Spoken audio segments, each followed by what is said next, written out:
Bueno, vamos a continuar con nuestro seminario. El nombre de la mesa 2 es ¿Cómo se aborda nuestro objeto de estudio? Y vamos a escuchar la primera ponencia titulada Arqueología de accidentes navales, un estudio de la faceta náutica de la historia del Nuevo Mundo. Los dejo con Josué Guzmán Torres. Gracias.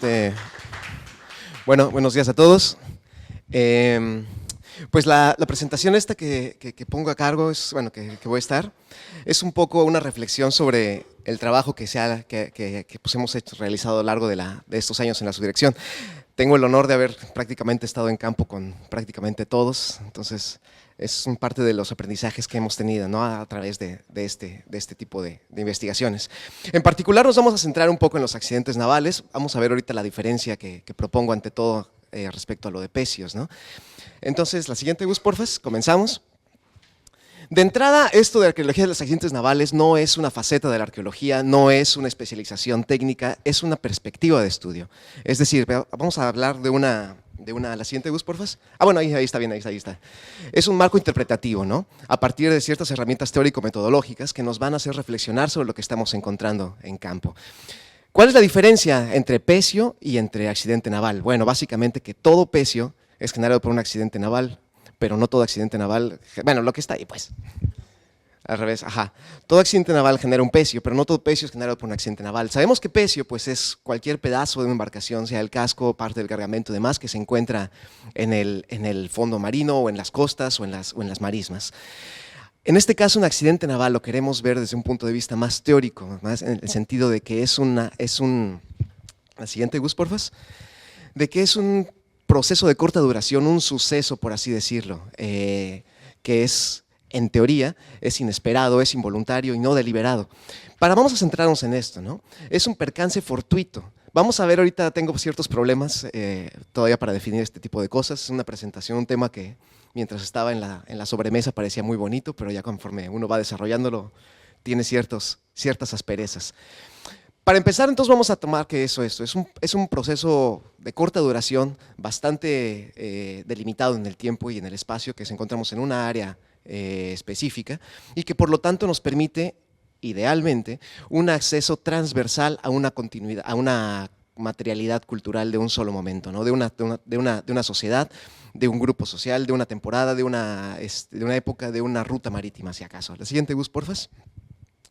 En este sentido, entonces tenemos varias dimensiones de estudio para un accidente naval. La siguiente, la primera sería esto, ¿no?, el concepto teórico. ¿Qué es el término? ¿Cómo entendemos el término de accidente naval? Entonces vamos a tener en cuenta que un accidente naval no es deliberado. Lo que vamos a encontrar idealmente, por ejemplo, si fuese un abandono de una nave, de un casco, no vamos a encontrar cosas de la vida cotidiana, no vamos a encontrar armamento, cargamento, etcétera, etcétera. Si es, por ejemplo, un pecio resultado de un vertimiento, por ejemplo, en los fondeaderos a veces se da esto, ¿no?, que vierten parte de la carga ya del desnable, cosas rotas, etcétera, pero que no generan un patrón de cultura material tal como lo debemos encontrar después de un accidente, ¿no? ¿Qué podemos conocer a través de accidentes navales? Pues bueno, todo lo que está alrededor de una esfera náutica marítima de una sociedad, desde cómo construyen el barco, cuáles son sus prácticas, cuáles son las posibles maniobras, cuáles son los elementos que se embarcan, cuáles son los que no, cómo se navega. Como contexto arqueológico, pues obviamente vamos a encontrar un conjunto variable, es decir, no hay dos pecios de accidentes navales exactamente iguales, van a depender muchísimo del momento, del entorno en el que estén, de las condiciones, de los agentes oceanográficos y hidrológicos que existen, y vamos a tener entonces que hacer una especie de minuciosa análisis de cada uno de los grupos materiales, pero que se pone muy, muy interesante.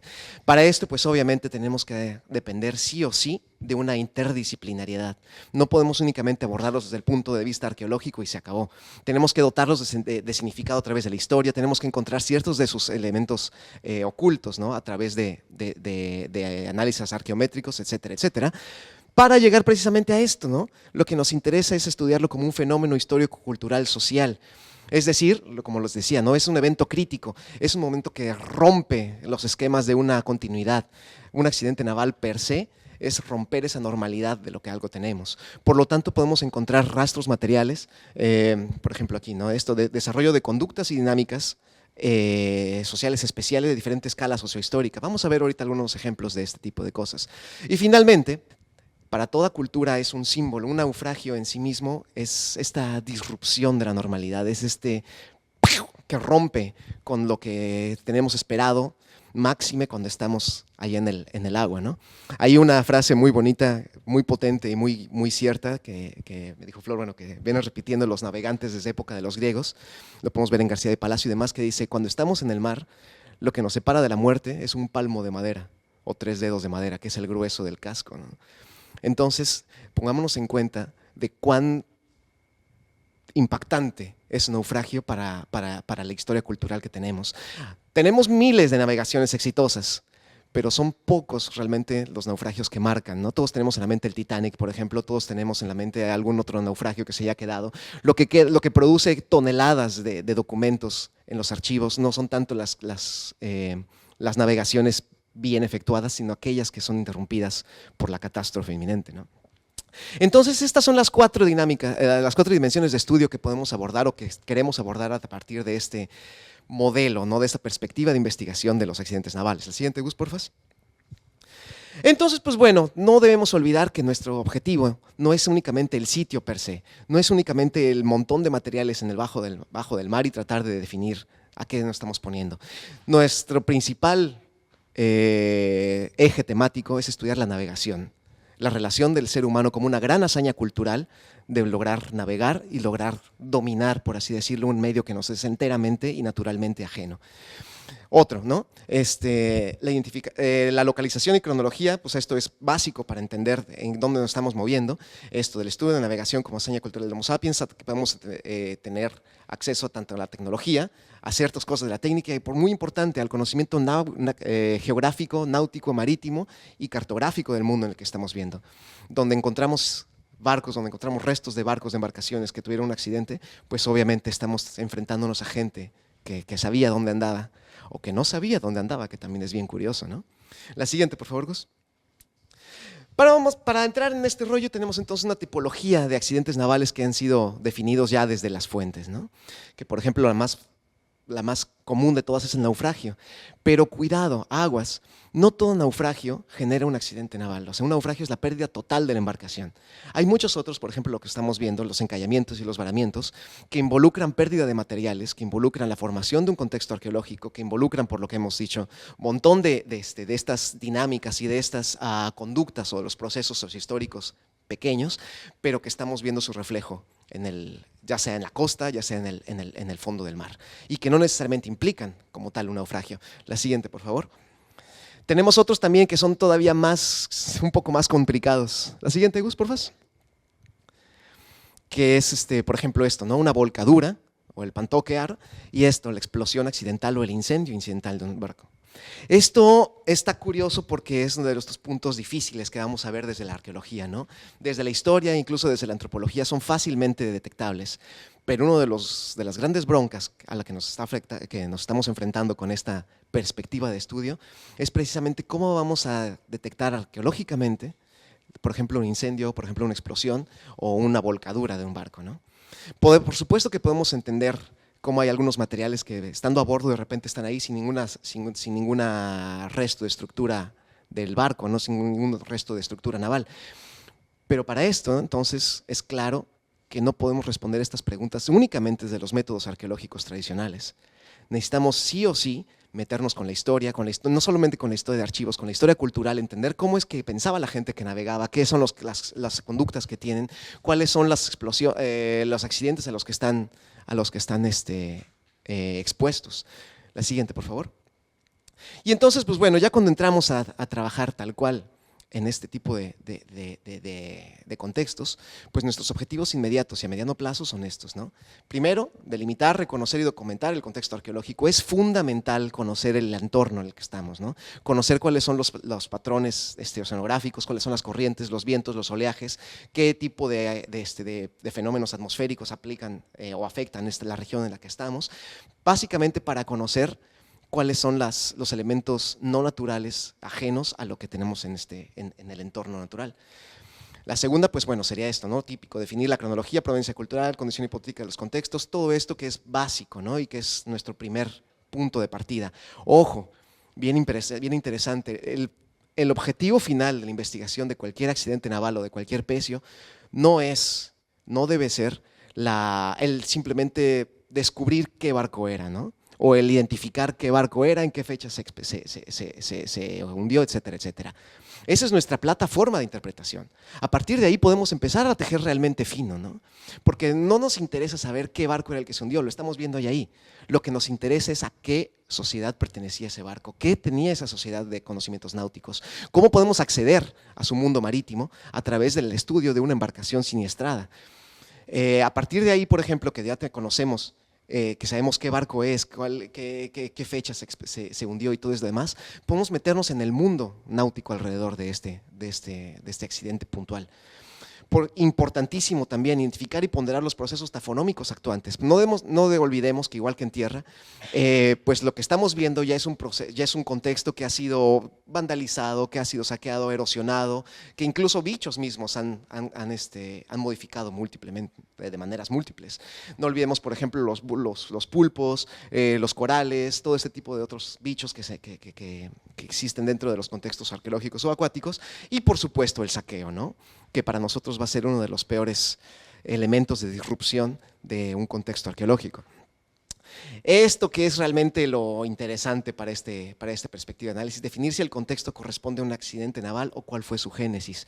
Esto vamos a poder únicamente aventarnos a hacerlo una vez que tenemos ya comprendido cómo está la disposición del patrón del pecio, que conocemos los procesos tafonómicos que pudieron haber existido, es decir, crecimiento de corales, si está cerca de una desembocadura de un cuerpo de agua, de un curso de agua, o con referencias antropológicas de saqueo, ¿no? Referencias etnográficas de pescadores o de otro tipo de personas que conozcan esta zona, que nos den puntual informe de que han sido modificados, o incluso mismo en los periódicos o en los elementos, en los documentos, ¿no? Históricos en ese sentido. Postular hipotéticamente las causas de desarrollo del accidente naval, las maniobras. Esto lo podemos hacer para el caso de América, en el Nuevo Mundo, relativamente fácil, porque tenemos acceso a la cultura náutica que tenía esta gente, ¿no? Conocemos más o menos cuáles son sus maniobras, cuáles son las cosas que ponían en práctica. Sabemos qué es un alijo, sabemos que cuando, por ejemplo, tiraban anclas, cuando, por ejemplo, picaban mástiles, etc. Esto puede ser también un elemento de análisis. Lo que es enteramente necesario, generar un acervo de información histórica, cultural, no únicamente histórica, relativo tanto al accidente de la embarcación como al entorno náutico marítimo, lo que decíamos, ¿no? No podemos entender el barco de Jasón, ahí hundido, si no tenemos una idea de todo el mundo náutico griego en el que estaba metido. No podemos entender por ejemplo, hipotéticamente, ¿no? el naufragio de Nuestra Señora de Juncal, si no nos metemos en lo que la gente tenía en la cabeza en los años 1600. Y pues bueno, ya para finalizar, aproximarse a la lectura del contexto histórico-cultural del suceso y los protagonistas del accidente naval. Esto es ya para tejer muy, muy, muy fino, ¿no? Saber qué ocasionó la pérdida de ese buque, o que ese buque estuviese navegando por tal zona, qué es lo que representaba para un contexto histórico, geográfico, cultural de toda una región.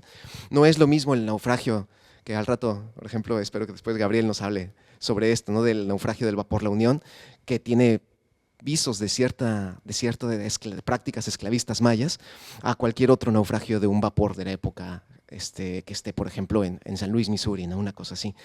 Materialmente son semejantes, pero el peso cultural, histórico-cultural, social, que puede contar cada uno de estos pecios, es lo que los hace realmente dignos de estudio arqueológico, y unos elementos culturales bien interesantes no solo para la historia marítima, sino para nosotros como sociedad en general. La siguiente, Gus, porfas.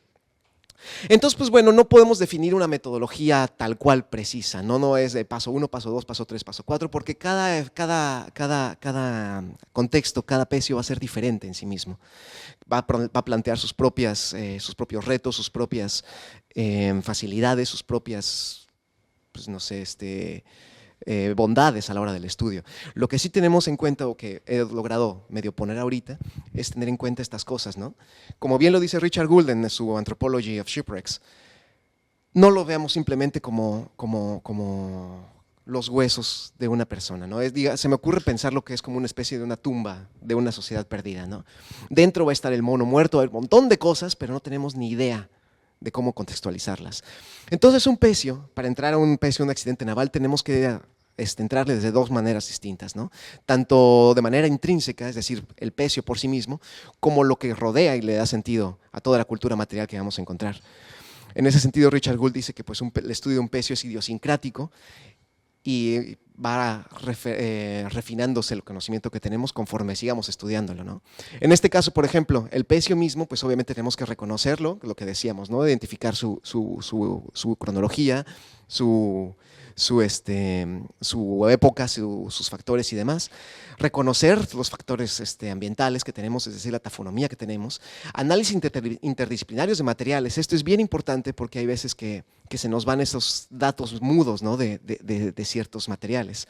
Y pues bueno, la exploración intensiva del pecio, una vez que tenemos todo esto junto con documentos históricos que nos aluden a esto.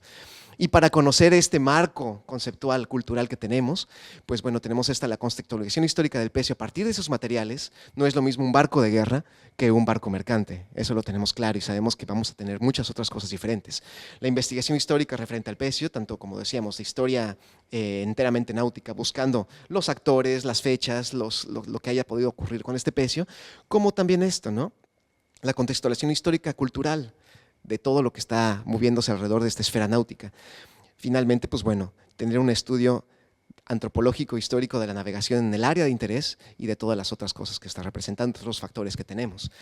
Muchas veces logramos llegar a interpretaciones o a hipótesis bien interesantes respecto a las maniobras náuticas o a la navegación misma del barco que tenemos ahí accidentado, a partir de preguntarle a los pescadores o de navegar con ellos, de ver cómo aplican sus conocimientos con las olas, con los arrecifes, con el paisaje que se ve desde ahí, ¿no? La siguiente, Gus, porfas. Y pues bueno, para explicar un poquito de cómo hemos llegado a este rollo, pues hay algunos ejemplos rápidos de los que me ha tocado, he tenido el honor y la ventaja la oportunidad de aprender, de trabajar con varios de ustedes, con Laura, con el equipo de Campeche, gracias compañeros, con Roberto también, que anda por allá y con Flor, ¿no? El pecio de cañón de cañones, por ejemplo, ¿no? Esto es del siglo XVIII, finales del siglo XVIII, principios del siglo XIX. Siguiente, Gus. Lo que tenemos aquí, que está bien documentado, es la pérdida de una embarcación, de una fragata británica en la guerra entre España y Inglaterra, dentro de las guerras napoleónicas. Y pues bueno, dentro del pecio, lo que tenemos es una colección transversal de elementos, ¿no? Tenemos, por ejemplo, artillería, que fue claramente identificada como artillería británica por la morfología. Tenemos una carronada, que esto, aparte de darnos un término, un postquem, también nos dice que también venía de esta nación, ¿no? De Gran Bretaña. Tenemos lingotes de lastre, fragmentos de la guarda, de la guarnición de un mosquete, en este caso de la cantonera, que aquí no se alcanza a ver, pero sale exactamente esta misma seña, que esto está en una bala de cañón, que tarugadita de aquí es la Broad Arrow, ¿no? Que esto nos indicó claramente que esto era un buque de procedencia británica. Los ingleses, así como en México todo lo marcamos con el aguilita y el nopal, los ingleses todo lo marcaban con esta flecha ancha, ¿no? Con la Broad Arrow. Encontrarla en un montón de artefactos de índole militar, pues nos da a entender que esto es un barco enteramente de guerra, ¿no? Ahora, interesante también que encontramos distinto tipo de materiales, por ejemplo, que es un cincho de cobre para un barril de pólvora, que esto venía en la bodega de la embarcación. Tenemos lastre que venía hasta el punto de la sentina. No hemos encontrado, a lo que voy es que en el pecio no se han encontrado restos de madera, no se ha encontrado ni un solo resto de la embarcación, pero tenemos materiales que vienen en distintos puntos del barco, ¿no? Tenemos desde el fondo de la sentina, que vemos cerca de la bodega, que esto está en las amuras, en los castillos, esto que viene a flor de agua en la batería principal. Es decir, aunque no tenemos el esqueleto del barco, sabemos que aquí se perdió por completo, ¿no? Tenemos un accidente naval que da en un naufragio y podemos leerlo a pesar de ciertas carencias, ¿no? La siguiente, Gus, por favor. Otro, por ejemplo, es el Ángel, que esto está en Chinchorro. Esto, que está aquí, la empezamos a excavar desde el 2016, 2018, bueno, por ahí. 13, gracias. Y entonces, como ustedes pueden ver, o sea, desde entrada, en el fondo se puede ver más o menos las bordas de la embarcación, ¿no? Entonces sabemos que aquí está el esqueleto completo del barco. Un primer dibujo desde superficie antes de comenzar las excavaciones, pues bueno, vemos las bordas, vemos aquí la buzarda, que es un elemento estructural de proa, varias otras tarugadas que están metidas. Sabemos por los pescadores que este pecio pues, fue súper saqueado, que fue súper modificado, entonces muchas cosas que estamos viendo aquí no están vis a vis a como debería estar un barco. La siguiente, Gus, por favor. Cuando comenzamos la excavación, pues bueno, empezamos a toparnos con sorpresas bien chidas que no teníamos ni idea de que estaban ahí. Para empezar, salieron un montón de palos, ¿no?, aserrados, que dije, para empezar, bueno, qué carajos, esto no tiene ni forma, ni clavos, ni nada, no puede ser parte de la estructura naval. No tenemos noticia de este barco, no sale en ninguno de los periódicos, no sale en ninguno de los otros registros históricos, porque pues era un mercante que muy probablemente, bueno, en anterior, Gus, porfas, venía de Belice y se pierde aquí justo en el sur de Banco Chinchorro, ¿no? Tenemos aquí las corrientes que vienen hacia el canal Yucatán y que desde el siglo XVI han sido la ruta de navegación. La siguiente, Gus, porfas. Y entonces lo que nos encontramos aquí, cuando se hizo el análisis de identificación de especies, es que todas estas tarugadas eran palo de tinte. Cuando seguimos excavando, tenemos pero brutalidades de palo de tinte ahí cortados, y entonces todo cobró sentido. Este era un barco que venía de la Honduras británica de Belice hacia el norte, cargando un cargamento de un montón de palo de tinte que ni siquiera tenía lastre. Cuando llegamos aquí, cuando teníamos la excavación, llegamos al forro interno del buque, ¿no?, a la panza del barco. Entonces tenemos todos los tablones aserrados y encima de ellos, si ustedes pueden ver, está todo el montón de palo de tinte que está aquí acomodado. O sea, ni siquiera tiene lastre, este barco venía lastrado con la misma carga. Entonces podemos tener una idea de dónde viene, de dónde va, cómo está. También aquí, por ejemplo, ya me voy rápido, aquí descubrimos que también los manuales no siempre es útil seguirlos ciegamente, ¿no? Los manuales de construcción naval jamás nos hablaron, por ejemplo, de este tipo de maderas. Tenemos la sobrequilla, por supuesto, sí, pero tenemos un montón de otras maderas que no correspondían. Y decimos, ¿qué carajos está pasando con esto, no? Hasta que te metes a estudiarlo, entonces vemos que esto era un barco con una larga historia, que como cualquier bochito tsuru, vas a hacerle reparaciones y reparaciones para sacar el mayor provecho posible. Eso es una actividad, una dinámica cultural que no entendíamos esta zona si únicamente nos hubiéramos quedado, por ejemplo, con los manuales de construcción naval de las grandes potencias. La siguiente, Gus, porfas. Lo mismo, ¿no? Cuando seguimos excavándolo, nuestro querido Andrés se encontró esto en una de las planchas de recubrimiento del casco, que esto sabíamos, también es otro término post-QEM, que se implementaron hasta 1830 y tantos. Cuando se les hicieron análisis de composición química, se descubrió que correspondía a la patente no de 1832, sino a la patente de 1836, y que venía directamente de la fábrica de Munz. Entonces sabemos que este bicho de acá es un barco que de la esfera cultural británica, que fue fundido, iba a decir, que fue forrado en alguno de los puertos de la esfera británica, sea en Jamaica o directamente en Inglaterra. La siguiente, Gus, porfas. Aquí está, bueno, lo que estamos viendo, las maderas, el plano de la excavación. Podemos ver que aquí es otra cosa que ya no tengo mucho tiempo, pero si ustedes se fijan, la discontinuidad de las cuadernas con ciertos otros elementos nos hace suponer que lo que ya estamos llegando a lo que les decía, ¿no? El momento del madrazo mismo, perdón, del accidente tal cual. Es decir, el hecho de que en una zona tan importante como cerca de la quilla, de la sobrequilla, ciertas maderas muy fundamentales, las cuadernas estén sobrepuestas, nos hace pensar que entonces el accidente que dio al traste con este barco ocurre justamente por aquí, ¿no? Rompe de una manera muy fuerte la proa y logra hundirse.